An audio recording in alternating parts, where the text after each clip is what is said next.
And why is this? Again, it just is.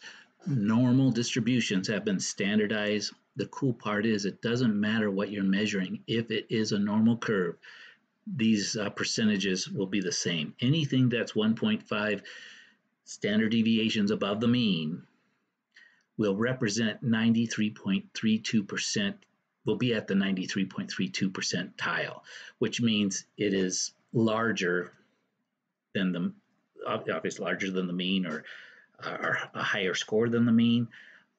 It's higher than 93.32% of the other scores, the other measurements, whatever it is we're talking about, always, as long as it's a normal distribution. Where we get into problems is some people have gotten to where they apply normal distributions where they shouldn't, where they're not really normal. Like I was telling you, education. So someone said, oh, I'm smarter than 93% of the people. And then you stop studying, what happens to you then, right? So it's this idea that once I'm there, I'm always there. But we always got to keep working and making advancements and keeping humble, right? So that's what that means. We find our z-score, we look it up in a table. I'm going to keep clicking through here. I've actually got the whole table in here, so we're going to get there next. This is also in Canvas, so you're able to pull that up and maybe keep a copy of that form. It's also in the textbook. So let's see, here it is right here. Watch this. We are 1.5, so this is a z-score. Here's 1. 1.5 is 93.32. It's right here. We see it in the table. So this table has it, all the measurements. These are, notice when you're at the mean, the z-score is 0, you're 50 percentile, 50% below, also 50% above. Okay, so you'll see the symmetry though. Look at this, -4 is 0.003, +4 is 100 minus 0.003, and you get this. So these are what you could call complements of each other. The negatives complement the positives, because when you add them together, you get to 100. A quick one to look at is, let's see if we can find, well, we'll just keep going. There's no, I was going to see if there was a 25 percentile. What you look here is that we don't have that score, because this table itself is not graduated enough. Notice it goes from 0.65 to 0.6 and 0.7, so it's going by 500ths. There are tables that are more that have more numbers in them, and you could probably find that 25 percentile, but this one, either you're at 24.2 or you're 25.7, but they don't have the 25% on this table, if that makes any sense. And if it doesn't, we're okay for this class. But if you take a statistics class, you'll see one of these tables with more graduated numbers. So, and what I mean by that is you won't go from 0 to 0.05, you'll go from 0 to 0.001, 0.002, 0.00. Okay, good. Let's keep moving. There we are. So again, we come back to the z-score, and the way we, to find percentages, we're going to use that table, but we always got to get a z-score. So we take date item minus the mean divided by the standard deviation. That gives us a z-score. Then what we want to do, so percentage data between items, right? If you have any two, there's a couple things that could happen. If you've got two items, what can happen? Well, one could be here and one could be there. So this one, the higher one, is going to give you all the data below it. The percentiles are everything below. And so this one is going to be everything below here. And what you want is you want just this middle region, right? The percent between. So would it make sense that we'll call this A and we'll call this B? That what you'd want to do, right? Let me draw two more. Here's A. Not real good. Here's B. We'd want to take A minus B. And that'll give us this area in between. Okay, and when I say A and B, I'm talking about the percentile. So we just need to see which one's where, and that will always work. So sometimes they give us B first, but it's actually smaller, but we've got to do the subtraction in the right order. Okay. Then we use table 12.16, which I just showed you. I've also got it in here, so we'll use it to find the percentile for each of them. And then, like they say, just subtract the lesser from the greater. So you kind of lay it out and say which one's the bigger number. Because we're looking at area, it's always got to be positive. So if you get a negative number, you just subtract it in the wrong order. Okay, and that's easy to fix. Just drop off the negative, right? Okay, so we're going to go through. We'll let them do some of the work for us. So here's the amount of time self-employed Americans work each week is normally distributed with a mean of 44.6 and a standard deviation of 14.4 hours. That's a lot. So, you know, here's plus or minus, right? Some are working 30.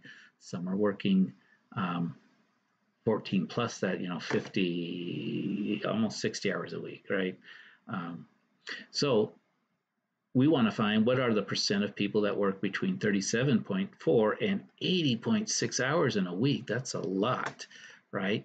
So I like to draw the picture. What we're looking at, here's the mean, which is 44.6. Up here somewhere is about 80. And remember, it's 14, so that's maybe like approximately 2 standard deviations, 2-ish. We'll get it, actually 2.5. They've already done it for us. And 37.4 is below the mean, so that's somewhere down here. Okay, and what we want to do is we want to know what percentage of people are here. Okay, so we get the z-score, 37.4. There it is. Subtract the mean, divide by standard deviation, we get a negative number. For the 80.6, subtract the mean, divide by the standard deviation, we get a positive number. And what we're going to do is we're going to look those two up on a chart. So remember these, negative 0.5 and 2.5, not too hard. Here's our table. I told you I'd have it for you. So what we look up is negative 0.5, right? And 2.5. Here's 2.5, a z-score of 2.5. So watch, we're going to take the larger number minus the smaller number. So 99.38 minus 30.85. Do the subtraction. 5 from 8 is 3. 8 from 13 is 5. We had to kind of borrow one from here, although that's not a good way to think about it, but it is. It turns that into an 8. 3 from 9 is 6. So about 68.53% of self-employed people work somewhere between, what was it, 37 hours and 80 hours. And they had some decimals in there, but they did that on purpose so that we would end up with nice even numbers here. Because we could have, say we got 2.51, we could look that up, but what we would do is we would be using the number for 2.5 because our table wouldn't be able to give this to us, right?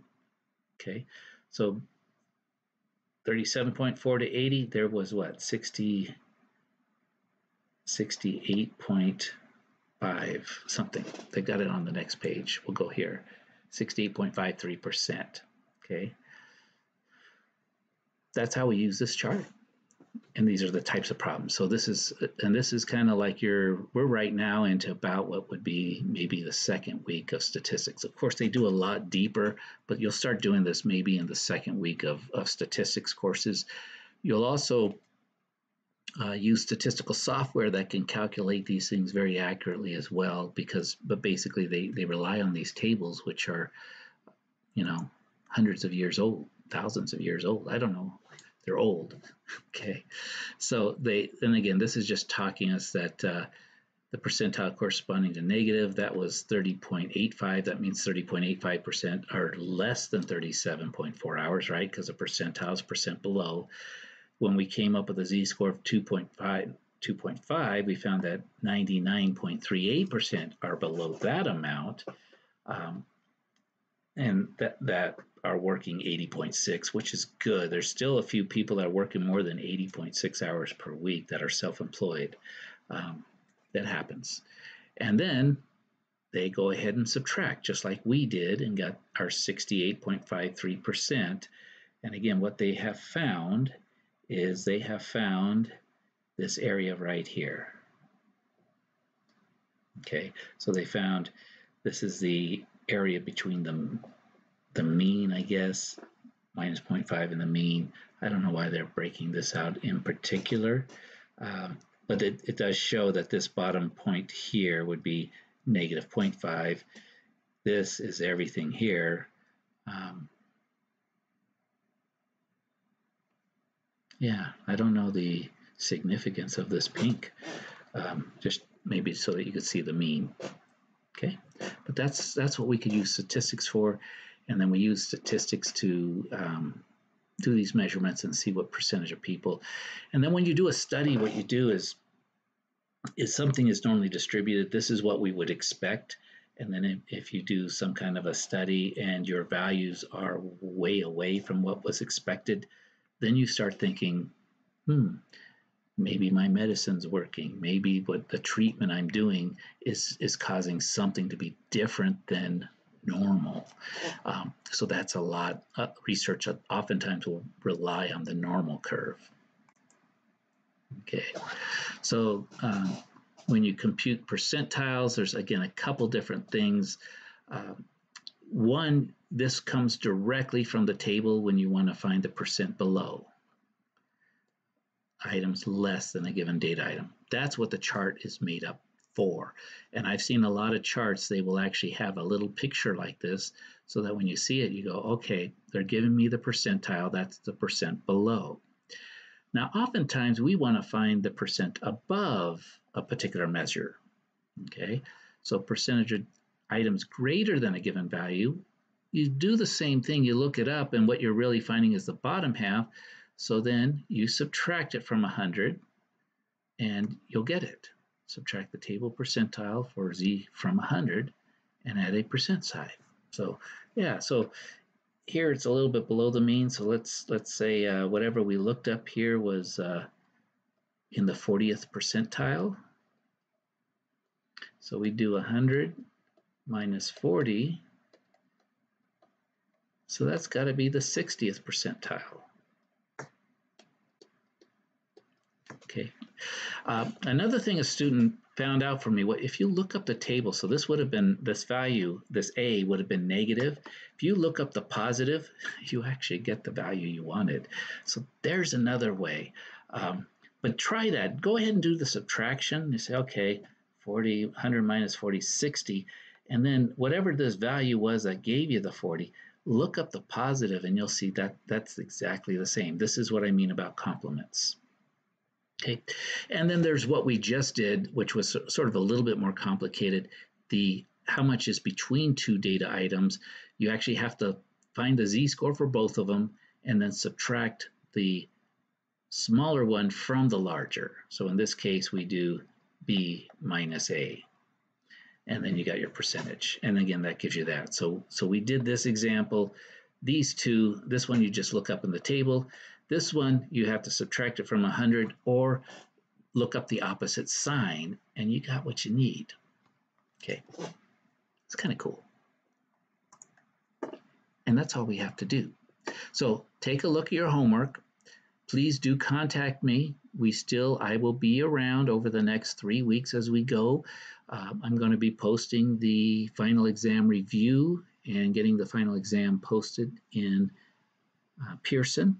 I've extended the course through till May 23rd, so we're all good that way.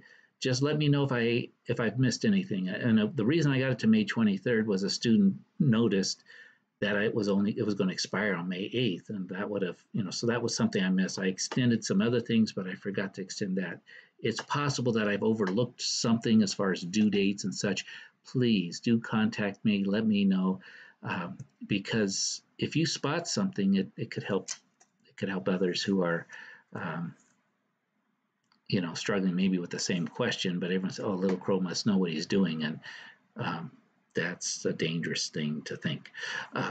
So anyway, I try to be I'm going to be fair in everything, but I do miss things from time to time. You know that.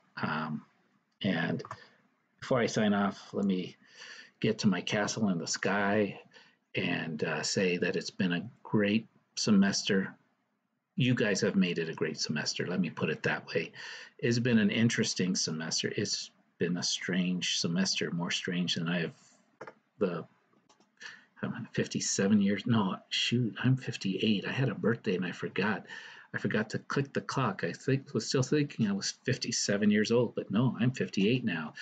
Um, so anyway, take care, be well, keep in touch, and we'll work you through the next portion of this, which is finishing up and getting the practice test, testing you on the items. Again, they'll be similar to the homework, so do the homework first, understand the homework, and then do the practice test, understand the practice test, take that practice test, and we'll be able to click off and get you one more step along your way towards your degree, your certificate, towards your learning and your advancement in your life in doing what you want to do. And that's the last thing I want to leave you with, because actually we're not done, but since we're here, I want you to think of what you could do to really impact this world in a positive way. And I want you to go out there and do it. Okay?